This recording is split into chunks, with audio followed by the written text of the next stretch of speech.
भगवान का जब अवतार हुआ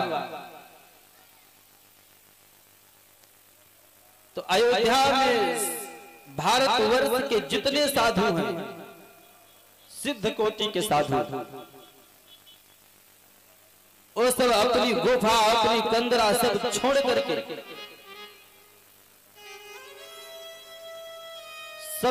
करके अयोध्या में आने लगे। अयोध्यावासी संतों का दर्शन करके आनंदित होने लगे। अयोध्यावासी सोच रहे हैं कभी ऐसे महात्मा हमारी गलियों में नहीं आए, कभी ऐसे ऋषि मुनि हमारे गांव नहीं पधारे, हमारे नगर नहीं आए। अयोध्यावासी हाथ जोड़ करके खड़े होते हैं, संतों का सम्मान करते हैं, संतों को अपने घर में बुलाते हैं। सोच रहे हैं सिद्ध कोटि का साधु है, धाम पधारा है, इसका स्वागत होना चाहिए। जिसके घर संत पधारते हैं उसका घर धन्य हो जाता है। ये बड़े बड़े महल बना लेने से वो घर घर नहीं होता। अट्टालिका बना ले, महल बना ले, लेकिन उस घर में अगर संत न पधारे, उस घर में संतों का भोजन न हो, तो वो घर नहीं हो सकता। प्रत्येक व्यक्ति को चाहिए अगर सौभाग्य मिले तो अपने घर में संतों का आगमन अवश्य करवावे। ये धर्म कहता है। सेवक सदन स्वामी आगमनु, मंगल मूल अमंगल दमन। जिस घर में संत जाते हैं, जिस घर में तपस्वी ब्राह्मण पहुंचते हैं, उस घर में कभी अमंगल प्रवेश नहीं कर सकता। उस घर में कोई प्रेत बाधा, ऊपरी बाधा के द्वारा ग्रह खराब होना, घर में रोग फैलना, ये कभी हो ही नहीं सकता। जिस घर में संतों का आगमन होता है, जिस घर में ब्राह्मणों का, तपस्वी ब्राह्मणों का आगमन होता है,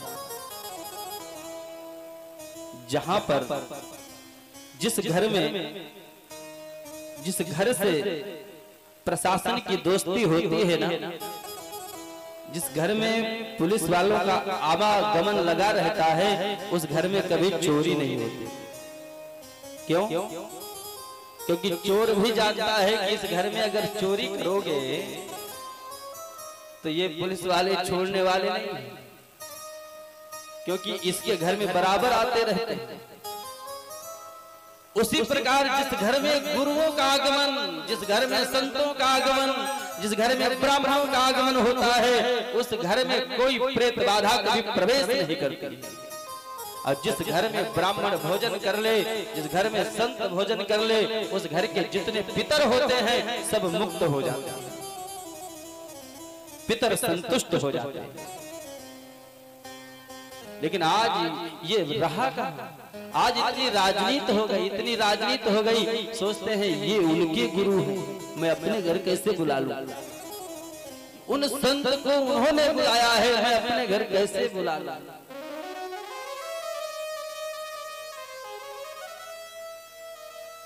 जो पहले झोपड़ियों में जो स्वागत होता था, आज महलों में खत्म हो गया।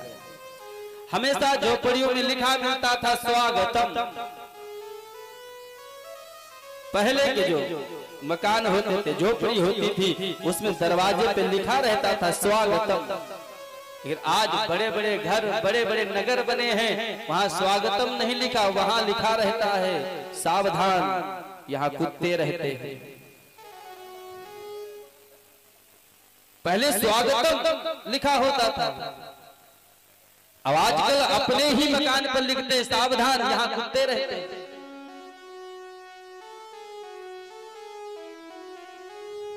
पाश्चात्य सभ्यता।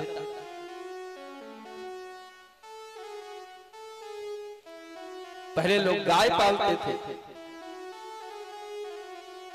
गाय के जीवन के साथ में आनंद लेते थे। अब आज एक चलन चल गया है, कुत्ते पालने लगे और सुबह बड़े शौक से उसकी जंजीर पकड़ करके उसको गांव के बाहर ले जाते हैं, घुमा करके, जैसे लगता है बहुत बड़ी यज्ञ करने जा रहे हैं। और गाय के लिए अगर कह दिया जाए कि गाय के लिए कुछ करो तो नहीं कर सकते। कुत्ता 50,000 का खरीद लाएंगे, गाय 10,000 की भी नहीं लेते। आजकल तो फ्री में घूम रही। दूध सबको चाहिए, सेवा कोई नहीं करना चाहता। अगर हम गाय को भोजन देते हैं, गाय को पहली रोटी देते हैं, समझ जाओ हम अपने सभी देवताओं को तृप्त करते हैं, अपने पितरों को तृप्त कर देते हैं। लेकिन आज नहीं रहे। गाय को डंडा लेके दौड़ते हैं, कुत्ते को ऐसे से सहलाते हैं। इसलिए कुत्तों की कितनी जनसंख्या बढ़ गई है। हम जो पालेंगे, जिससे मोह होगा, लास्ट में मुझे बनना वही पड़ेगा। ये मैं नहीं कहता हूं, ये शास्त्र कहता है। हमें जिस चीज से मोह होता है, जड़ भरत की कथा सुनी होगी,